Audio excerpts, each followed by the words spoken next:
When I was younger, my favorite parts of the stories would always be the parts that were the newest and biggest. Like for example, the Boo arc was always my favorite in Dragon Ball because everyone had Super Saiyan 2 and there was Super Saiyan 3 and Fusion and Super Saiyan 3 Fusion. Oh my god! The War arc was my favorite part in Naruto because all the characters were there. Naruto had the 9 Tails powers, they had nukes, everything was just next level. And the post time skip was my favorite part of One Piece. Everyone came back stronger with new cooler outfits and character designs, and the stakes got upped as we finally got to the new world. Now, obviously I'm not 12 years old anymore, so my tastes in stories have changed quite drastically, and so have they with One Piece. In my last video I mentioned that I find it weird when people say that One Piece doesn't get good before episode 10,000 or whatever, because in my opinion, One Piece starts incredibly good, and once we reach the halfway point in the story, it never really reaches those heights that it did in the first half, at least not as consistently. Now, I still really like the second half of One Piece, don't get me wrong, it's still incredibly good, but a lot of times I'll find myself reading and thinking, man, this used to be like better. And for a while, I couldn't quite tell why that was. I mean, the easy answer is that I simply like the arcs and the pre-time skip better, and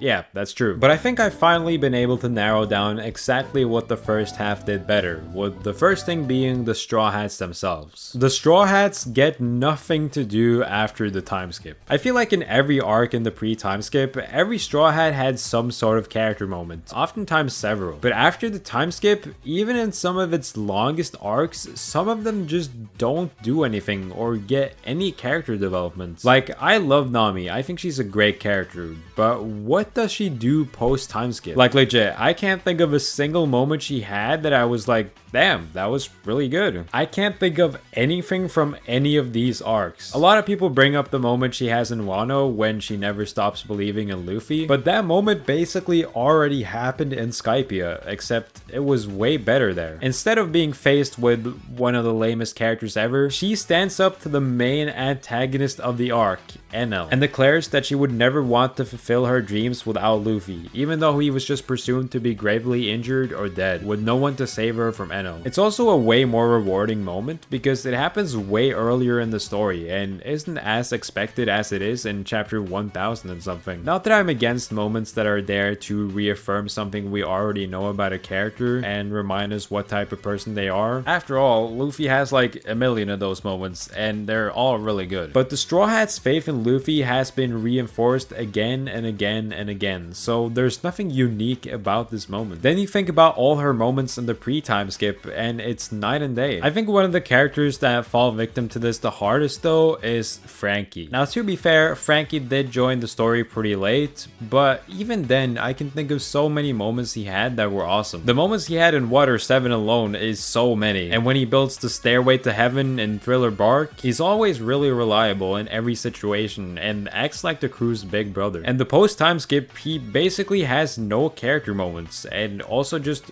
isn't very involved in what's happening in the story or has a very minor role. It's like he only shows up in the story because it's obligatory for him to do so. It's weird that a story as long as One Piece has me wanting more screen time for one of its main characters. But someone who has an even more minor role in the post-time skip, especially considering how big of a role they used to have, is Usopp. Usopp does nothing. Now, I do want to preface that basically all the criticism I bring up in this video are not present in the Dressrosa arc. It's not my favorite arc in One Piece, but that arc just happens to not have any of the issues I bring up in this video, because obviously Usopp gets a lot to do in Dressrosa. In fact, some of his best moments are from that arc. But then you look at the other arcs and I actually cannot think of a single thing that Usopp does outside of the Dressrosa arc. Even in Wano, the longest arc in One Piece, he didn't do anything. Remember how much Usopp, Robin, and Frankie had going on back in Water 7? And not just them, every Straw Hat had at least one big moment in that arc that I still remember. And I also just don't like how a lot of the Straw Hats fight anymore. A lot of the characters had very specific movesets and clearly defined powers and weapons before that they would try to improve between every fight to get stronger. Usopp had very specific ammo he could shoot from a slingshot, like lead, explosives, eggs, rocks. He also carried spikes that he could throw on the ground. This makes us aware of how he can fight and what his limits are. Then we get to the time skip, and he has like a million different types of ammo that all do different and very specific things that always just conveniently come in clutch, and this makes it really boring. Like, one of my favorite moments from Usopp is when he uses the freaking 10-ton hammer on Perona. This works because we knew he had this in his arsenal, and this happens in what's considered to be one of One Piece's worst arcs. Even its worst arc has so many character moments that I can think of off the top of my head. In Usopp's fight against Luffy, we get to see all of his equipment that he has shown up to this point. He even uses the dial from Skypia that we knew he took with him. I'm being serious when I say I don't remember any memorable attack that Usopp does post time skip. Actually, I don't remember any fights he has at all. The only one I kind of remember is when he fights Ulti, but that's way more Nami's fight than Usopp. And speaking of Nami, this exact same issue applies to her. It's not as bad as with Usopp, but still a big downgrade. Pre-time skip, her pole is split up into 3 sections. One can produce heat, the second one can produce cold air, and the third one can electrify the area around it. By using these 3 sections of the pole, she can do so many different attacks that all makes sense when you think about how the pole works. It's actually a surprisingly intricate system, but after the time skip, she just shoots lightning, like in a really straightforward way. She just summons some clouds and shoots away. Like, the intricate climate baton is now just completely automatic and no thought is required. I will at least say that her controlling Zeus was cool, seeing as that is something that makes total sense for her to be able to do, but it's a bit too little too late. And this issue is very prevalent with other characters too, like Frankie, who just like Usopp gets a million new powers and gadgets and robots. Remember when he would just like do a strong right or his weapons left? Yeah, that was nice. You know what else used to be nice? Chopper. I miss the old Chopper, straight from the gold Chopper, chop up the soul Chopper. Just like the others, Chopper gets absolutely nothing to do, and whenever he fights, it's just less entertaining. Like, remember when the monster point had serious consequences and would go completely out of control, meaning he could only use it as a last resort? It was something that had a serious risk, but that also offered a lot of reward as well. But after the time skip, all that risk is effectively removed, and now he can use it without any worries. He gets a bit tired, I guess. Now, I'm not saying that they shouldn't have made the characters stronger after the time skip, but when you don't give them any ways to improve or get better, they just kind of remain stagnant, just like their character developments. A lot of people don't like how formulaic the fights were pre-time skip and the way everyone got their own person to fight. Like, Sora would fight the second strongest and Sanji would fight the third strongest and so on. But at least those fights always managed to develop the characters involved. I would much rather take that than nothing. You know, I think one of the issues is that there are just too many characters in the Straw Hats. Like, there is just too many to focus on. Either some characters are gonna get all the spotlight and the rest get nothing, or it'll have to be evenly distributed so that no one gets enough. And this issue was sort of attempted to be fixed, it seemed, at one point in the story, where the crew splits up. One half goes to Dressrosa and the other one goes to Whole Cake. But even when split into two, the lack of focus on them is still felt. I mean, considering these are 2 of the longest arcs in the series and only half the crew are present for each arc, meaning both sides will have a large part of the story where they're just not in it at all, you'd think that every one of them would get a decent amount of development or some sort of unique moment. But like, a lot of them don't. Zoro is of course not in Whole Cake at all, so Dressrosa would be his arc. But the only thing he does is cut a rock for like a ridiculously long amount of time. That's it. Again, Thriller Bark is supposed to be the worst One Piece arc, but it has a Zoro moment that is better than anything he gets post time skip. Robin also gets absolutely nothing in that arc. She was one of the more complex characters in the pre-time skip, even after Water 7, but she just kind of gets pushed into the background. She had like a decent fight in Wano, but that's it. It's like she's there only to read the poneglyphs and nothing else. In Dressrosa, she is only there for fan service. But again, Dressrosa isn't terrible in that regard, and some of the Straw Hats do get a decent amount of shine, but the Whole Cake arc is way worse. Obviously, this is Sanji's arc, and he gets enough to do for sure. But the rest of them? Once again, Chopper is out here starving, man. My man is just here to be a cute pet. Nami slaps Sanji, and that's it. Brook does absolutely nothing.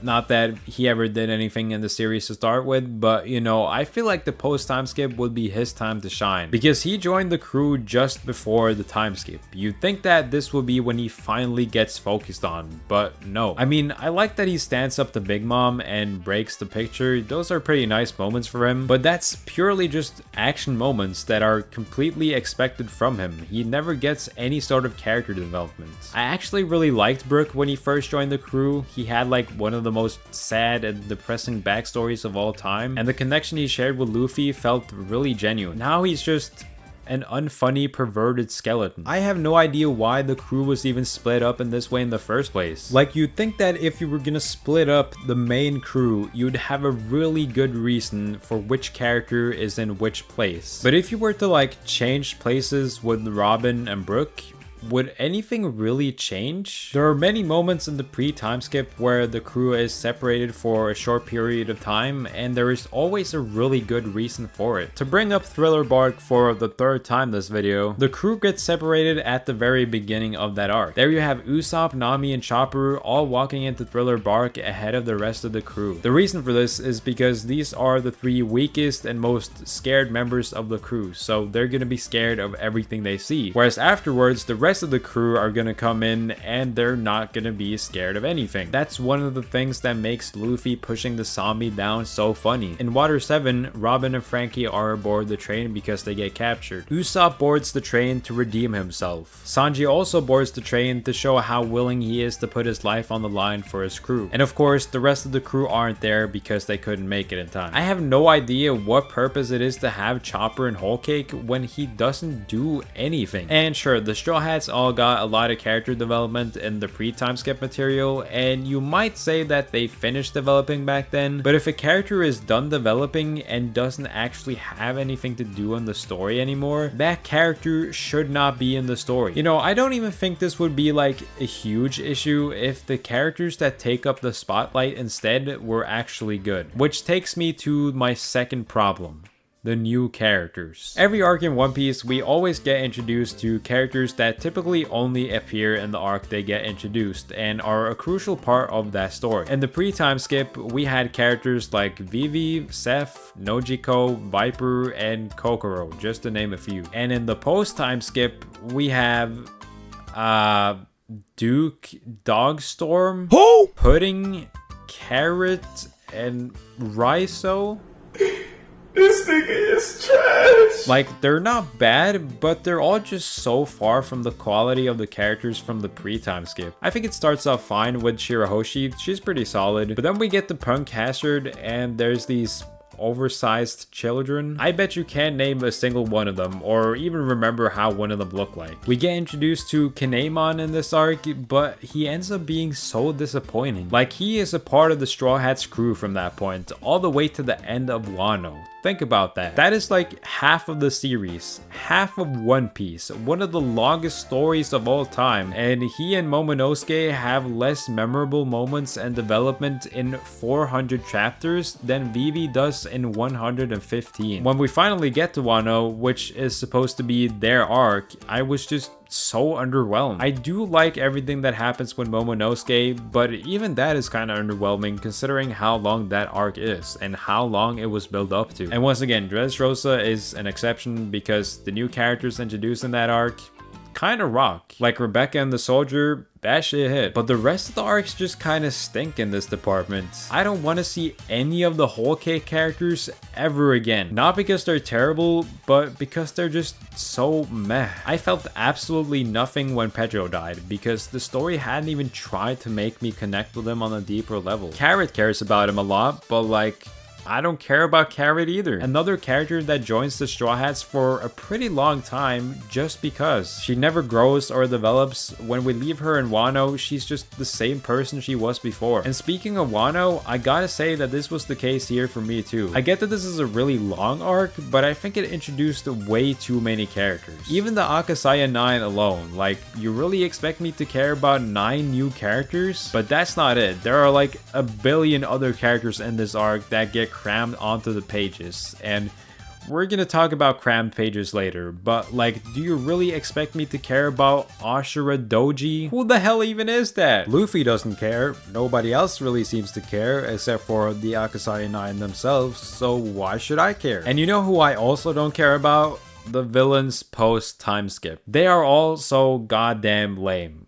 Except for Doflamingo, but everyone else sucks. The first arc starts with one of One Piece's weakest villains ever, Hody Jones. I do really like this arc, but Hody is by far the weakest part of it. I like the way he represents extreme racism and is an example of what happens when you don't teach young people forgiveness, but he has no personal experiences that would explain why he has this ideology. Like, he hates humans just because. And of course, this is a real thing that happens today, with kids being taught to hate people of different race since birth. But from a storytelling perspective, this is so boring because we have no way of relating to him. And he never develops or changes his views. Like, he stays hating until the very end. He doesn't even have a standout personality. He's just a big angry dude. He's so bland that I often forget he even exists. Hell, Wapol is more memorable than him. I also tend to forget this dude from Fishman Island, who was also like a pretty important villain in the arc. Then we have Caesar and Punk Hazard, and I gotta say, I actually really like Caesar when he gets used for comedic relief. He actually gives us some of the funniest moments in the show, but I really don't think he's good as a main villain. Like, he's just evil because he's evil, and it's not really enough to carry the whole arc. I like Caesar in all the arcs after this because he's actually kind of hilarious, and it's funny how like comically evil he is. But like, liking an incredibly evil villain because he's funny is probably not a great sign. There is not a single villain post time skip that is better than Crocodile or Arlong. NL is also better than all of them except for Doflamingo. Although I will say that even though I love Doflamingo, his henchmen are all pretty lame. Except for Senior Pink, of course. Everyone else are such cardboard cutouts. Even Doflamingo's top officers, the devil himself's finest soldiers, you'd think that they'd at least be like a fraction as interesting as him, but no. We have this Snot dude. Oh, hell no, man. What the fuck, man? A rock and Diamante, who I guess could have been kind of interesting, but he isn't. And there are just so many of them. Like, remember how I said Wano had too many new characters to care about on the hero side? Well, this arc has the same problem, but on the villain side. And again, Zoro's fight with Pika is just so lame. Remember when he fought Mr. One and felt like he had to be able to cut steel to prove that he was worthy to be Luffy's companion? Well, now he's struggling to cut stone. And for the last two big villains of the post time skip, we have Big Mom and Kaido, and they are just so goddamn mid. The four emperors we get introduced to before them was Whitebeard, Blackbeard, and Shanks. Like, the bar was set pretty damn high for them, and while I didn't expect any of them to be up to that standard, I at least expected them to have something going for them. Big Mom wants to create a utopia, as she calls it, where every race can live, but this goal never gets focused on in the story. It's way more focused on showing how she loves food and destroys the city, and